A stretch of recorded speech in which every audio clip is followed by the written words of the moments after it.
नैसर्गिक जीवनशैली पूरक, स्वदेशी, पारंपरिक, ग्रामीण अशा आयुर्वेद, योग, निसर्ग, कृषी, स्वास्थ्य पर्यटनाचा एकत्रित अनुभव देणाऱ्या स्वयंपूर्ण ग्राम प्रकल्प सोग्रामचा अनुभव घेण्यासाठी निमा आयुर्वेद फोरम पिंपरी चिंचवडच्या 25 स्त्री वैद्यांनी भेट दिली. सोग्रामचाच एक भाग गायत्वग्राममध्ये मटक्यातील स्वादिष्ट ताकाने स्वागत करण्यात आले.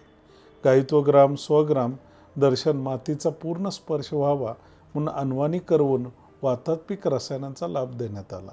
औक्षण, गुळपाणी, गुळ कषायपान आणि संपूर्ण भोजन इथली खास वैशिष्ट्ये.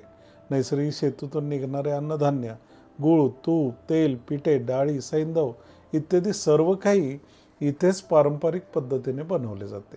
यामुळे विष, भेसळ आणि अतिप्रक्रिया मुक्त अन्नाने शरीर मनात्म निरोगी बनते. बायोवेस्टच्या यंत्रणातून इंधन प्राप्तीसोबत शेतीला पाणी आणि खते मिळून प्रदूषण शून्यावर जाते. पिण्याच्या पाण्याचे विहीर, भाजीपाला उद्यान, गांडूळ खत प्रकल्प, मुख्य पंचकर्म विभाग, उपकर्म विभाग, सौंदर्य चिकित्सा, अवगाह स्वेद, विहीर घर, आंतरबाह्य निवासी कक्ष, मल्लखांब, कुस्तीचे मैदान, मड थेरपी कक्ष आणि पोहण्याची विहीर इथली बलस्थाने आहेत. अग्निहोत्र, मंत्रोच्चार, शिवराधन, नैवेद्य आणि येथील वैद्याचे मार्गदर्शन आणि पाटावर मांडलेल्या केळीच्या पानावरील भोजन शरीर मनात्माची भूक भागवून तृप्त करते.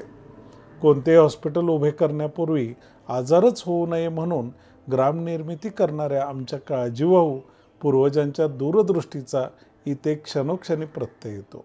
आपले गाव, माहेर, जुने घर, आजी आजोबा, मामा यांची आठवण झाल्याशिवाय राहत नाही.